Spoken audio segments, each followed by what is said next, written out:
kita ke materi pertama yang akan oleh saudara Putri. Yang pertama, Pancasila sebagai dasar nilai pengembangan ilmu. Pancasila sebagai ideologi bangsa Indonesia mengakomodir seluruh aktivitas kehidupan masyarakat, berbangsa dan bernegara, termasuk aktivitas ilmiah. Perumusan Pancasila sebagai paradigma ilmu bagi aktivitas ilmiah di Indonesia merupakan sesuatu yang bersifat keniscayaan. Pengembangan ilmu yang terlepas dari nilai ideologi bangsa mengakibatkan sekularisme. Jika pengembangan ilmu tidak berakar pada ideologi bangsa, sama halnya dengan menjalankan ilmu perkembangan tanpa arah dan orientasi yang jelas. Yang kedua, konsep Pancasila sebagai dasar pengembangan ilmu. Pertama, setiap ilmu pengetahuan dan teknologi atau sains yang dikembangkan di Indonesia dapat dikembangkan dengan nilai-nilai yang terkandung dalam Pancasila.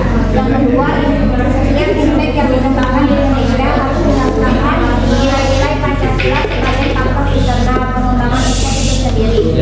Yang ketiga, nilai-nilai Pancasila berperan sebagai lampu normatif bagi pengembangan sains di Indonesia. Artinya, mampu mengendalikan sains agar tidak keluar dari cara berpikir dan cara bertindak bangsa Indonesia. Yang keempat, setiap pengembangan sains harus berangkat dari budaya dan ideologi bangsa Indonesia sendiri. Ada yang lebih dikenal dengan istilah independensi ilmu atau pemerintahan ilmu. Ketiga, alasan Pancasila sebagai dasar nilai pengembangan ilmu. Kerusakan lingkungan ditimbulkan oleh sains baik percepatan pembangunan daerah tertinggal maupun upaya peningkatan kesejahteraan masyarakat. Misal penggalian tambang, batu bara, minyak, besi, emas di berbagai daerah di Indonesia dengan menggunakan teknologi canggih mempercepat kerusakan lingkungan.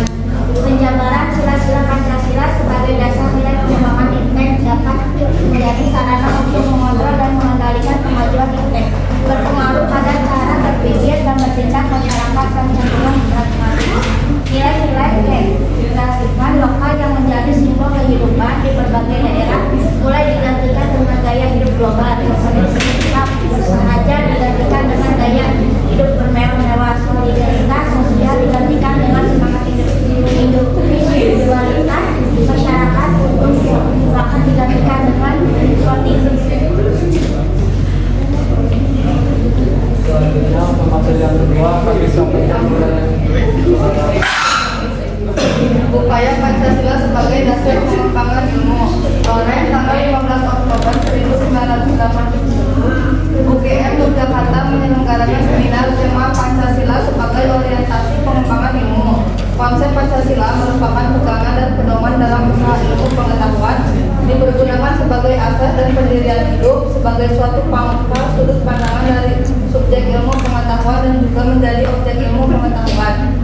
Yosuf membuat artikel ilmiah yang berjudul Pancasila, Kebudayaan dan Ilmu Pengetahuan menyatakan bahwa Pancasila adalah gagasan vital yang berasal dari kebudayaan Indonesia. Profesor Dr. Tejeko, Pancasila seharusnya dapat membantu dan digunakan sebagai dasar etika, ilmu pengetahuan dan teknologi di Indonesia. Upaya Pancasila sebagai dasar pengembangan ilmu. Profesor Dr. Muladi kedudukan Pancasila sebagai format denominator valus, artinya nilai yang mempersatukan seluruh potensi kemanusiaan melalui konter valus dan konter kultur. Pengembangan ilmu dan teknologi seharusnya dikaitkan dengan nilai-nilai Pancasila sebagai format denominator valus, yakni nilai-nilai yang disepakati bersama-sama oleh bangsa Indonesia sekaligus sebagai kerangka acuan bersama. Profesor Dr. M. Sastra Patreja dalam artikel yang berjudul Pancasila sebagai orientasi pembangunan bangsa dan pengembangan etika ilmu pengetahuan.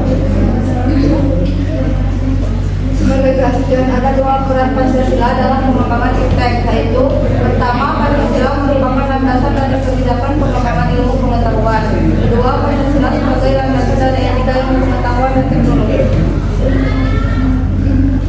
Kedudukan Pancasila sebagai landasan pengembangan ilmu.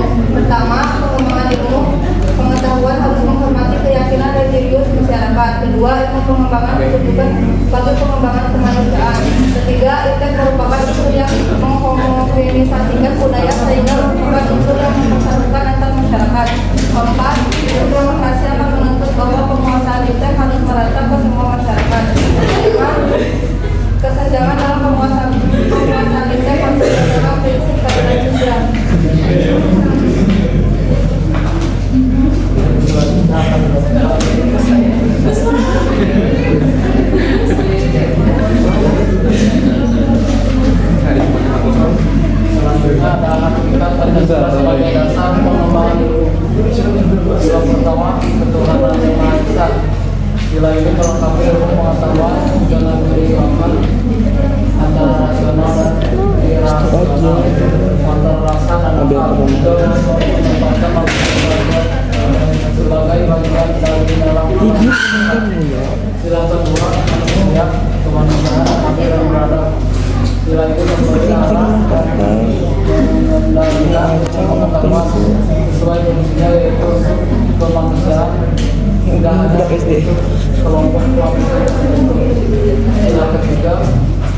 Persatuan Indonesia. Sila ini mengimplementasikan universalisme dalam sila-sila yang baik, sehingga suprasistem tidak mau mengabaikan sistem dan subsistem. Solidaritas dalam subsistem sangat penting untuk kelangsungan keseluruhan situasi, tetapi tidak mengganggu integrasinya. Sila keempat, kerakyatan yang dimiliki oleh kebijaksanaan dalam permusyawaratan dan perwakilan. Sila ini bermakna mengimbangi otoritas Indonesia untuk pengetahuan dan teknologi. Sekian pemaparan materi dari kami. Selanjutnya ada